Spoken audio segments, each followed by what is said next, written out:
Merhabalar değerli izleyenler, Gül'ün Mutfak Aşkı YouTube kanalına hoş geldiniz. Bugün kanalımda sizlerle paylaşacağım tarif domates çorbası.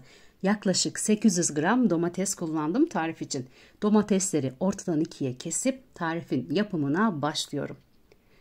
Çok lezzetli, güzel bir çorba tarifi. Daha önce yiyenler, evinde pişirenler lezzetini bilirler. Hiç yemediyseniz, hiç pişirmediyseniz kesinlikle denemeniz gereken lezzetlerden birisi olduğunu düşünüyorum. Domatesleri doğradıktan sonra büyük boy bir tane de soğan doğruyorum. Bol soğanlı güzel bir lezzet. Soğanı da doğradım, hazırladım. Küçük bir fırın kabına önce domatesleri, sonra soğanları ekleyeceğim.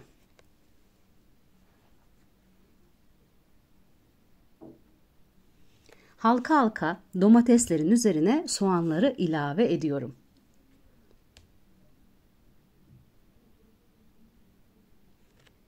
Yaklaşık 1 tatlı kaşığı kaya tuzu ekliyorum. Kullanmış olduğum tuz organik, köyden gelen bir tuz. Lezzeti çok güzel.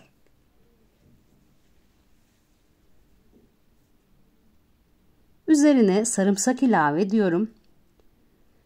Dilediğiniz miktarda ekleyebilirsiniz. Sevmiyorsanız ilave de etmeyebilirsiniz sarımsağı. 1 tatlı kaşığı kekik ekledim. 1 tatlı kaşığı pul biber. Domatesler, soğan, baharatla beraber fırına girmeye hazır. 250 derecelik fırında yaklaşık 40 dakika pişti. Pişen domatesler, içerisindeki soğan ve diğer malzemelerin son hali. Fırından çıkarttım. Sıra geldi çorbayı pişirmeye. 1 kahve fincanı zeytinyağı, yaklaşık 1 tatlı kaşığından biraz fazla tereyağı, 3 yemek kaşığı un tencereye girdi. Unun kokusu çıkana dek, hafif rengi değişene dek unu kavuruyorum. Yarım yemek kaşığı domates salçası ekledim. Unla beraber domates salçasını iyice karıştırıyorum. Sıra geldi domatesi, soğanı tencereye eklemeye. Dış yüzünü soymadım, kabuğuyla beraber ilave ettim. Sizin tercihinize kalmış, dilerseniz dış yüzünü soyabilirsiniz. Blender'dan çekeceğim için ben gerek duymadım. Son olarak pişen suyu da ekliyorum.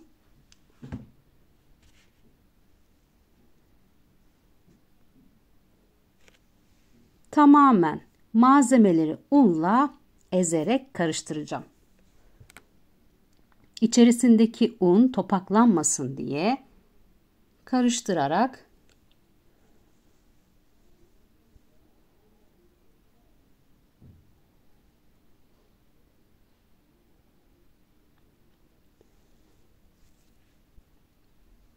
unla beraber iyice karıştırdım. Oda sıcaklığındaki suyu ekliyorum.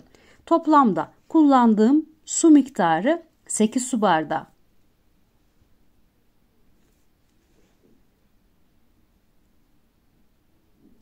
Suyu ilave ettim tamamen. Karıştırarak pişirmeye devam ediyorum. İçerisindeki domates, sarımsak, soğan piştiği için biraz kaynadıktan sonra blenderdan çekiyorum. İçerisinde görünen siyah olanlar sarımsak, üstte kaldığı için biraz fazla kızarmışlar. Zeytin gibi gözüküyor biraz. İyice pürüzsüz bir kıvam alıncaya dek çorbayı blenderdan çektim. Çorbanın son hali. Yarım tatlı kaşığı karabiber ekledim. Damak tadınıza göre miktarı azaltıp çoğaltabilirsiniz. Sevmiyorsanız hiç eklemeye de bilirsiniz. Topaklanma oluşmasın diye tekrar çırpıyorum içerisindeki karabiberi dağıtmak için.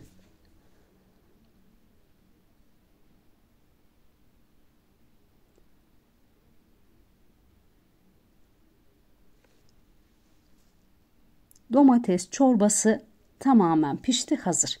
Son olarak içine pürüzsüz bir kıvam aldı. 250 milimlik su bardağıyla süt ekledim. Sonra hafif karıştırdım. İzlerken ağzım sulanıyor. Bir el çırpıcısıyla süt kesilmesin diye tamamen domates çorbasına karışsın diye kaynarken karıştırıyorum. Ocağın altını kapatıp servise alacağım sıcak sıcak çorbayı.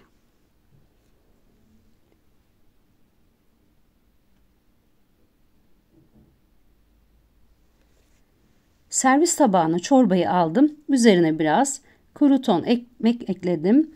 Önceden hazırlamıştım. Biraz rende kaşar ilave ettim. Tabii ki hem ekmek hem de rende kaşar tercihe göre yine. Dilerseniz ekleyebilirsiniz, dilerseniz eklemeyebilirsiniz. Nasıl seviyorsanız. Ben bayat ekmekleri biraz kızarttım. Sonra çorbaların üzerine bazen bu şekilde kullanıyorum. Hemen kızartıp. Herkesin pratik bir şekilde hazırlayacağı bir tarifi daha sizlere dilimin döndüğü kadar anlatmaya çalıştım. Umarım sıkılmadan izlemiş, tarifi de beğenmişsinizdir. Şimdiden hazırlayacaklara afiyet olsun. Kanalıma abone olmayı, beğeni yorum yapmayı unutmayın lütfen. Değerli yorumlarınızı videonun altına bekliyorum. Sizlerin görüşleri benim için çok önemli. Tarifin malzemelerini ne miktarda, ne kadar kullandığımı açıklama kısmında belirteceğim. Açıklama kısmından malzeme miktarına ulaşabilirsiniz. Pratik, lezzetli, evde bulunan malzemelerle yapılmış başka tariflerde görüşmek üzere herkese sevgiler sunuyorum.